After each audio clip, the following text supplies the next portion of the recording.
আশাবাদী? আমরা তো অনেক আশাবাদী। মানুষের আশা শেষ নেই, প্রত্যাশার শেষ নেই, তবে ধৈর্য ধরতে হবে। আমাদের নিজেদেরও একটু সচেতন হতে হবে। দুর্নীতিমুক্ত সমাজ তৈরি করবো, আর লোককে বলবো পরের ছেলেটা ক্ষুদিরাম হোক, আমার ছেলেটা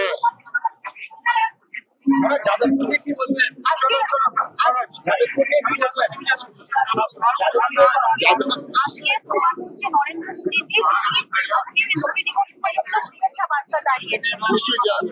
নিশ্চয়ই শুভেচ্ছা দেওয়া উচিত। আমাদের এটা নানা ভাষা, নানা মত, নানা পরিধান, বিবিধের মাঝে দেখো মিলন মহান। ওই রবীন্দ্রনাথই বলেছেন, মার অভিষেক এসো এসো তারা মঙ্গল ঘট হয়নি যে ভরা, আবার পরশে পবিত্র করা তীর্থ মিলে এই ভারতের। আমরা ভারতবর্ষ, এটা মনে রাখতে হবে। আজকে ভারতবর্ষ যেমন উন্নত হয়েছে, উন্নতের চরম শিখরে পৌঁছেছে, সারা পৃথিবীর সঙ্গে সঙ্গ দিয়ে ভারতবর্ষ এগিয়ে চলেছে। কিন্তু ভারতবর্ষ যেটা মূল, এটা হচ্ছে ভারতবর্ষের ধর্ম।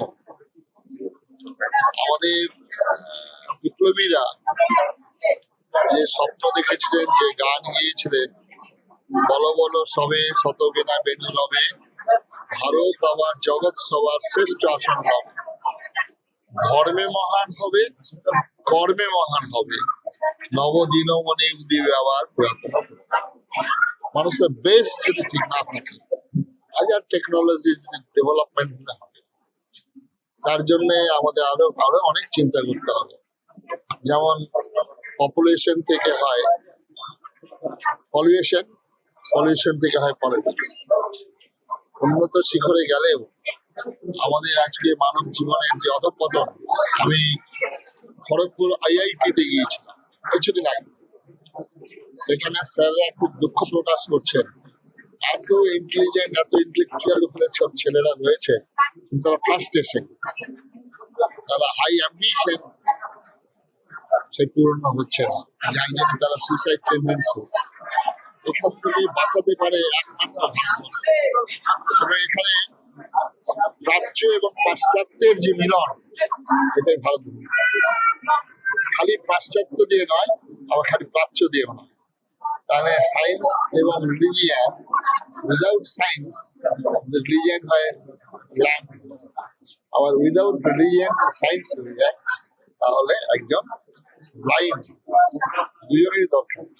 সেই জন্য ভারতবর্ষ চিরকাল, এতদিনের যে সভ্যতা, আমাদের বহু সভ্যতা অনেক উন্নত হয়েছিল, গ্রিসীয় সভ্যতা, ব্যাবিলনীয় সভ্যতা, মিশরীয় সভ্যতা, পিরামিডের অন্তরালে, ইতিহাসের পাতায় ভারতবর্ষের সভ্যতা দাঁড়িয়েছে। তার মূলে রয়েছে ধর্ম এবং আধ্যাত্মিকতা। মহারাজ, আজকে আপনি দুর্গাপূজার বৈঠকটায় যাচ্ছেন।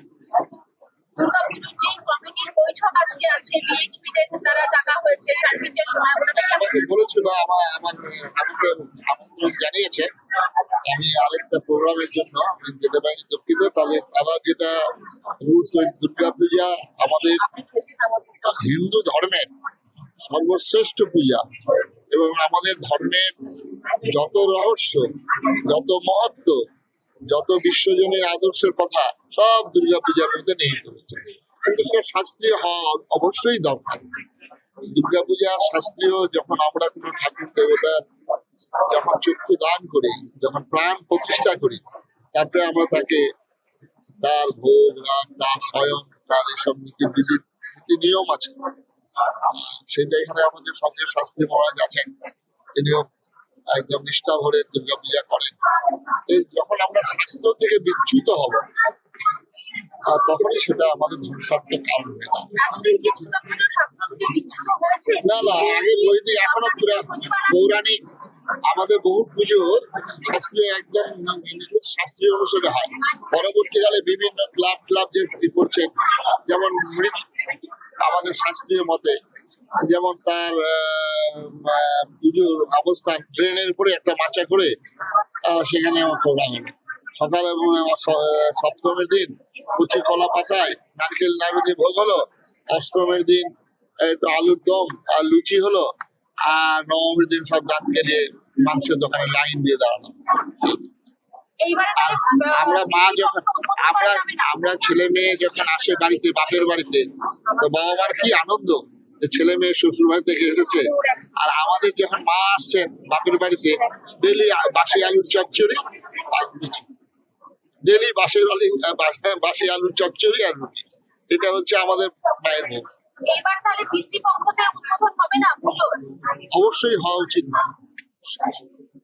এটা করেছেন তার নিজস্ব শাস্ত্র, নিজস্ব দাম্ভিক অহংকারের ফলে কেউ করতে পারে, কিন্তু সেটা শাস্ত্রীয় বিধি নয়। যারা শাস্ত্রীয় আচার নীতি নিয়ম মানেন তারা এটা সাপোর্ট করে। তাহলে আমাদের পঞ্জিকা হলো কেন? পৃথিবীর ইতিহাসে পঞ্জিকা একটা আশ্চর্য। 1 বছর আগে কবে গ্রহণ হবে, কবে সূর্যগ্রহণ হবে, কবে কি সমস্ত পঞ্জিকা লিপিবদ্ধ হচ্ছে। অনেক সাধনা সাধ্যর ফলে সেই পঞ্জিকা তৈরি হচ্ছে। তার তিথি নক্ষত্রকে মানতেই হবে।